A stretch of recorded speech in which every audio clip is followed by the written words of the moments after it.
학교 다닐 때 풍금이 있었는데 풍금이 고장이 났습니다.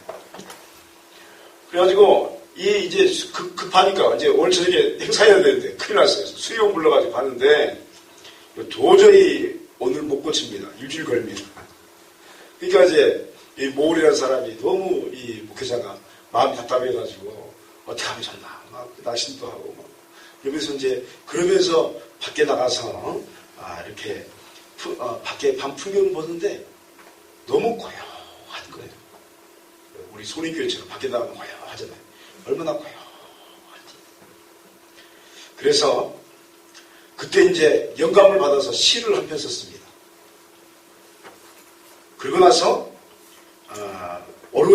그 교회 오르겐리스트 그루버라는 사람에게 작곡을 요청합니다.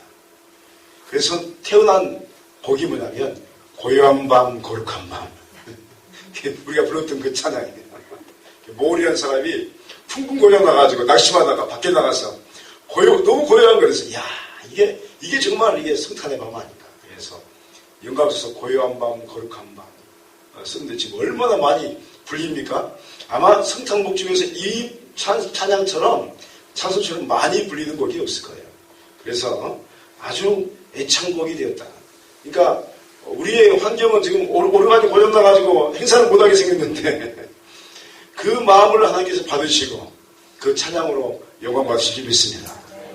우리 교회도 마찬가지로 우리 이제 교회 학교가 이제 이렇게 갑자기 잘 있다 갑자기 이제 사라졌잖아요. 그래서 저도 지금 와가지고 어떻게 하나 지금 고민하다가 우리 애들 둘 있잖아요. 애들 둘 세우고 우리 구역 있잖아요. 그래서 구역 오늘 이제 구역 보니까 순서 보니까 1구역, 2구역, 4구역 우리가 예수님 오시면 축하하면 되죠. 그리고 또 우리 청년 같이 또 축하하면 되는 줄 믿습니다. 그래서 그 마음으로 부르면 하나님이 그 마음을 우리 받아주실 줄 믿습니다. 오늘 우리는 성탄 전야인 이제 성탄 이브라고 하는데 성탄을 축하하는 모임에 이 자리에 모여서 예배를 드리고 있습니다. 예수님의 이 땅에 오신 탄생의 사건을 우리는 흔히 이제 인카네이션이라는 말을 씁니다. 한번 따라했습니다. 인카네이션. 이건 굉장히 어려운 말이고요. 다른 말로 하면 또 다릅니다. 성육신. 하나님의 아들께서 이 땅에 인간의 몸을 입고 오셨다 해서 어려운 말은 인카네이션이라고 하고 또 쉬운 말로 성육신. 더 쉬운 말이 있어요.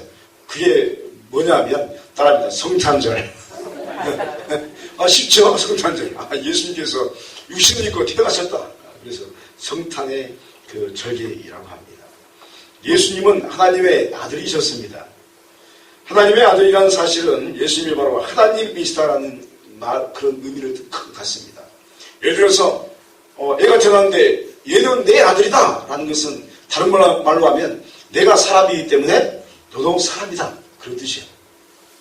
그래서 하나님을 가르쳐서 하나님이 내 아버지다라고 하는 순간에 유대인들이 예수님을 막 죽이려고 했죠. 왜냐하면 하나님이 내 아버지다라고 말하는 순간에 뭐냐면 내가 하나님이다라는 뜻이에요. 그러니까 얼마나 막 그 유대인들이 네가 어떻게 하나님이냐 하면서 너 나이도 별로 먹지 않았지 않냐 그런 이야기를 하면서 예수님을 핍박했던 그런 일들이 있습니다. 그런데 놀라운 것은 예수님은 하나님의 아들이신 줄 믿습니다. 하나님의 아들이시다는 건 그분이 하나님이시다. 신성을 가지셨다. 한번 따라했습니다. 예수님은 100% 하나님이시고 100% 사람이십니다. 이게 이제 얼마나 이해하기 힘들어요. 어떻게 100% 사람인데 100% 하나님이 될 수 있나.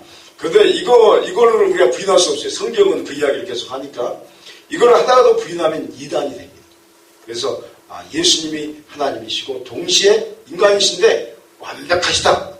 우리가 그것을 믿어야 할 줄 믿습니다. 그래서 우리가 그분을 이렇게 이제 우리가 하나님의 아들로 또 참된 인간으로 오신 또 하나님의 아들로 인정한 것입니다. 그런 위대하시고 거룩하신 주님께서 이 땅에 온 인류를 구하기 위해서 메시아 즉 구세주로 이 땅에 오셨습니다. 예수님의 탄생은 베들레헴 작은 마국간의 구유에서 탄생하셨습니다. 구유라고 하면 우리가 좀 말이 좀 미화된 것 같은데 말 밖으로 돼서 구유가 말 밖으로시잖아요. 밖으로서 태어나셨어요. 그런데 이 사건은요, 마국간 이 말 밖으로 태어나신 이 사건은요, 우주를 뒤흔드는 그런 역사였습니다. 놀라운 일이 일어난 겁니다. 그런데 또한 이 우주를 뒤흔드는 놀라운 사건인데 아주 조용하게 이루어졌습니다. 그러니까 우리가 이해할 수 없는 거예요. 하나님의 아들이 태어났는데 아무도 몰랐어요. 동방박사들하고 또 목자들이 이제 양치다가 이제 오늘 만나는 거잖아요. 이제 내일 이야기하겠지만. 이 동방박사들이 저 먼 이국 땅에서 별을 연구하다가 이상한 별이 떴어요. 어디가 전설에 의하면 그 별을 뜨면 만약에 왕께서 태어나신다. 이걸 이제 알았단 말이에요. 그래서 왜냐하면 이제 이 많은 자들이 바벨론 지역에, 그러니까 아수르 지역, 바벨론 지역, 메소포타미아 지역에서 이 동방박사들이 왔을 것이다 이야기하거든요.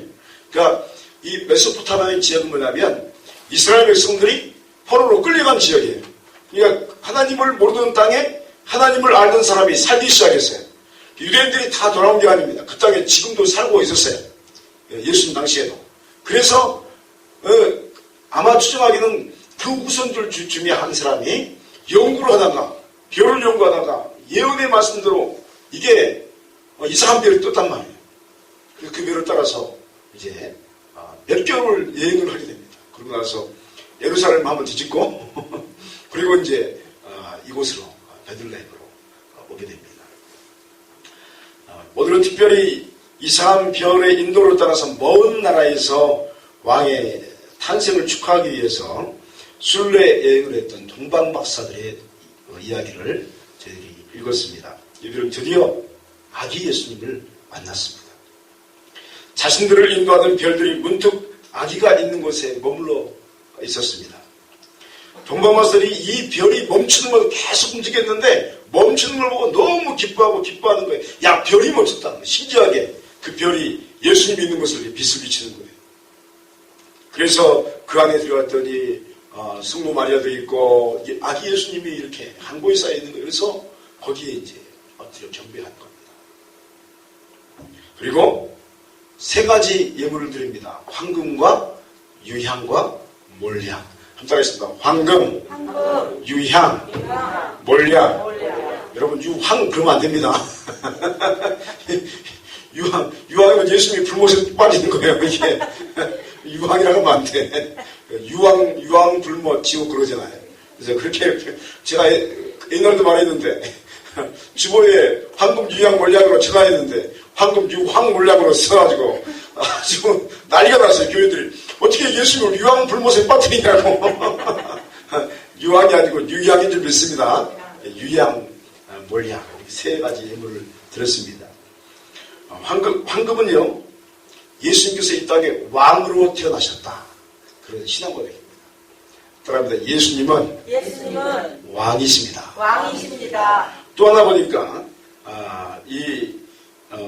또 유향과 몰약이 있는데 먼저 이 황금부터 이제 살피면 우리의 인생에 진정하시고 영원한 참된 왕은 이 땅에 평화의 왕으로 오신 예수님밖에 없습니다라는 고백이 황금이라는 그 예물 속에 신앙 고백으로 들어있는 것입니다.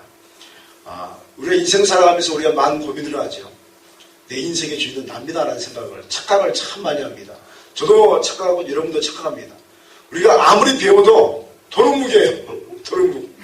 아무리 내가 신학을 저도 한 십몇 년을 공부한 십몇 년을 했거든요. 그래도 도루묵이에요. 내 인생의 왕은 주님이십니다. 말은 그렇게 하죠. 되돌아서면 내 인생은 주인은 또 나예요. 이게 그래서 우리 싸움은 뭐냐면 어떻게 주님을 내 인생의 왕으로 주인으로 모실 것인가. 그래서 황금을 드렸다는 것은 내 인생의 주인이 당신이십니다. 여러분의 생명의 주인도 여러분이 아닌 줄 믿습니다. 누구십니까? 우리 주님이시에요. 내 이 육신이요 내 거라면 예를 들어서 병들면 어떻게 해야 돼요? 나아라 하면 나아야 돼요. 근데 안 나아요. 안 나아. 내 마음대로 낫지 않습니다. 내가 좀 허리가 아프면 네 허리가 내 거면 어떻게 해야 돼요? 허리가 나아라 하면 말은 들어야죠. 안 들어먹죠.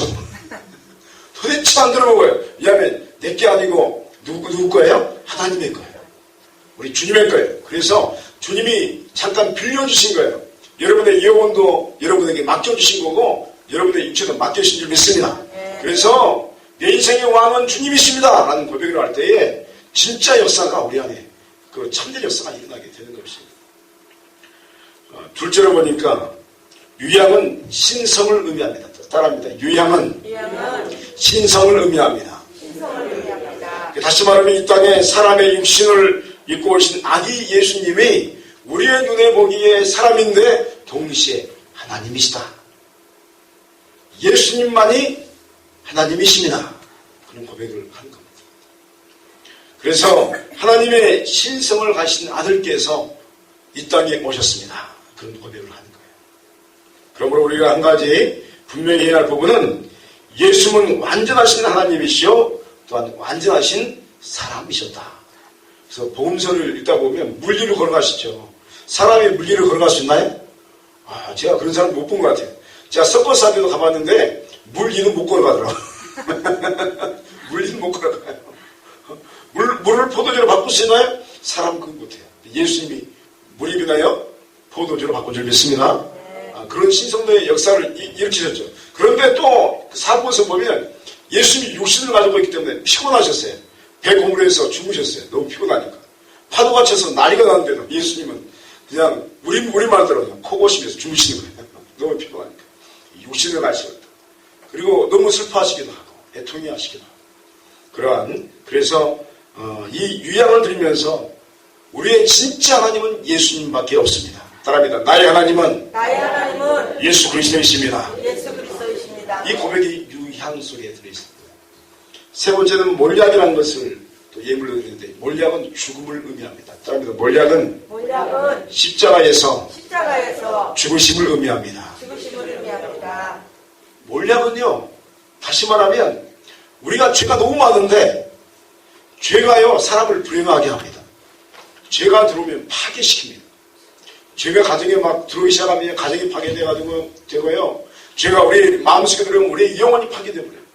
그래서 얼마나 힘들어하는지 모릅니다. 그래서 끊임없이 사람들이 해방되려고 하려는 게 뭐냐면 어떻게 하면 죄로부터 벗어날 수 있을까?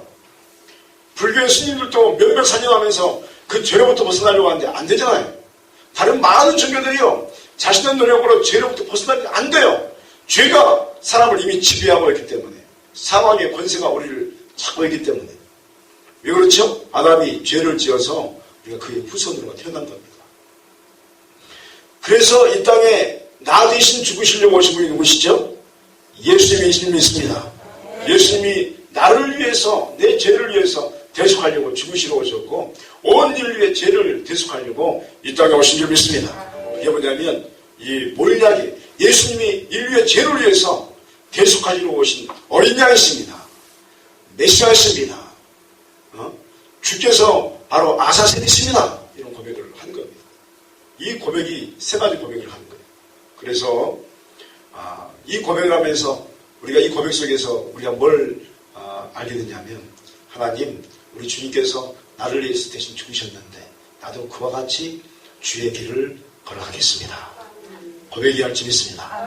이게 이제 몰약의 고백입니다. 사랑하는 여러분, 오늘 우리에게 성탄의 기쁨을 주신 하나님을 여러분 찬양하시기 바랍니다. 지금까지는 이렇게 앉아서 막 구경만 했는데 오늘은 앞에 나와서 찬양도 할 때 하나님 기뻐하실 줄 믿습니다. 얼마나 좋습니까? 오늘 우리에게 아기 예수님을 기념할 수 있는 은총을 주시는 하나님을 찬양하면서 동시에 다시 이 땅에 오신 재림 주님이시여 심판의 주님이신 예수 그리스도를 향해서 우리가 성탄절 때 마지막 고백이 뭐냐면 아멘 주 예수여 오시옵소서.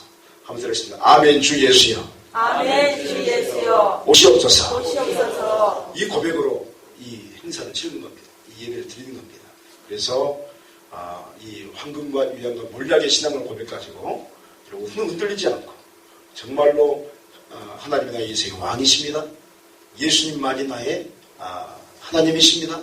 또 예수님께서 나를 위해서 십자가에 달려 들어가셨습니다. 믿습니다. 그 고백으로 십자가의 길을 걸어가는 여러분 되시기를 주의 이름으로 축원드립니다. 기도하시겠습니다.